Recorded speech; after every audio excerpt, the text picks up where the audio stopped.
We should talk about Android tablets because they aren't the most popular option out there. Most people are pretty happy to buy an iPad or even a Windows 2-in-1 machine, but Android tablets are still a thing, and they're still a good option for people who either need Android-specific services or just don't like the way iPadOS and Windows operate. To me, by far the best Android tablet is the Samsung Galaxy Tab S6. This isn't a cheap tablet by any means, it's $650. But for that money, you're getting a slim and powerful 128GB tablet with Android 10, Samsung's One UI 2.1, and maybe most importantly, Samsung's S Pen stylus. The first thing that stood out to me about the Tab S6 from the moment I unboxed it was the display. It's a 10.5-inch Quad HD AMOLED panel that's just bright and sharp and colorful. I do wish it had a higher refresh rate like the iPad Pro and some of Samsung's recent phones. This one's locked at just 60 Hz, but it still looks great and it hides an in-display fingerprint sensor, which is nice for bypassing the lock screen. So the S Pen on the Tab S6 is a bit different than on, say, the Galaxy Note 10. This one's a lot bigger and that makes it easier and more comfortable to hold. You still get 4,096 levels of pressure sensitivity, which means the harder you press the pen against the display, the thicker your brush strokes. It's great for drawing and taking notes, and the side button is nice for accessing quick, customizable shortcuts. But because the S Pen is so much bigger and the tablet is so thin, there isn't room for the pen to actually go inside of the tablet when you're not using it. Instead, there's this little indent on the back with a pretty weak magnet where you can store and charge the pen. If you want to keep it better in place, you can attach this back cover. The flap for accessing the S Pen is awkward and means that the tablet can't sit flat on a table or in your bag, but it definitely keeps the stylus in place.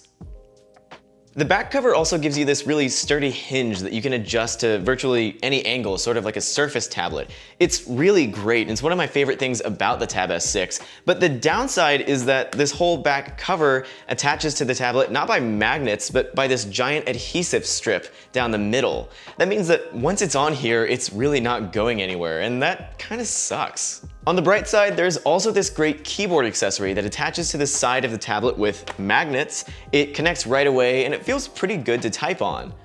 There's a decent amount of key travel here, and while the trackpad is a little cramped, it's understandable given size constraints.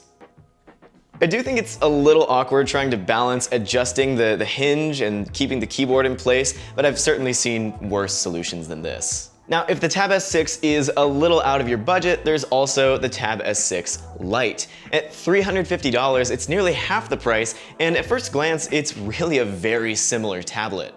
You still get Android 10 with One UI, and even the screen is roughly the same size. It isn't quite as vibrant, but it still looks pretty good, especially for the price.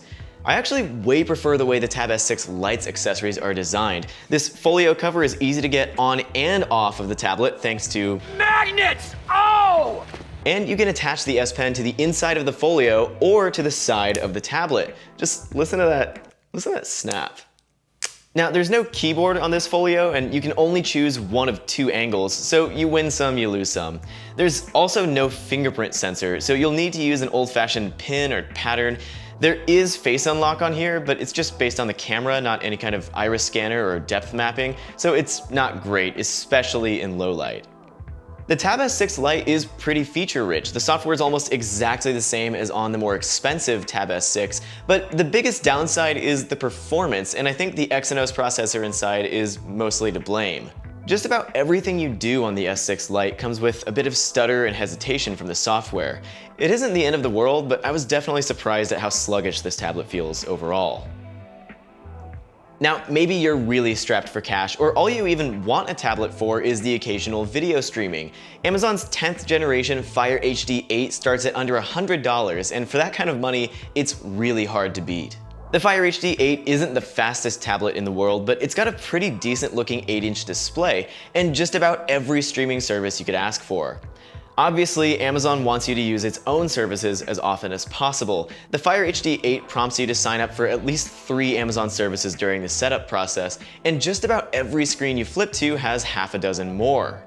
But you can also stream from Netflix, YouTube, Hulu, Disney+. Seriously, if you just need a tablet for video streaming, I would recommend this over almost anything else because that value is just unreal. It should be mentioned though that if you do plan on running any other apps, you're gonna have to find them on the Amazon App Store since the Fire HD 8 doesn't have the Google Play Store like most other Android devices. If you want a few other options to consider, we've got a list at AndroidCentral.com of 6 of the best Android tablets on the market and in-depth written reviews of each of the tablets featured in this video. Of course, these are the tablets that we recommend, but they aren't the only options out there. Do all the research it takes to figure out which tablets fit your needs and budget.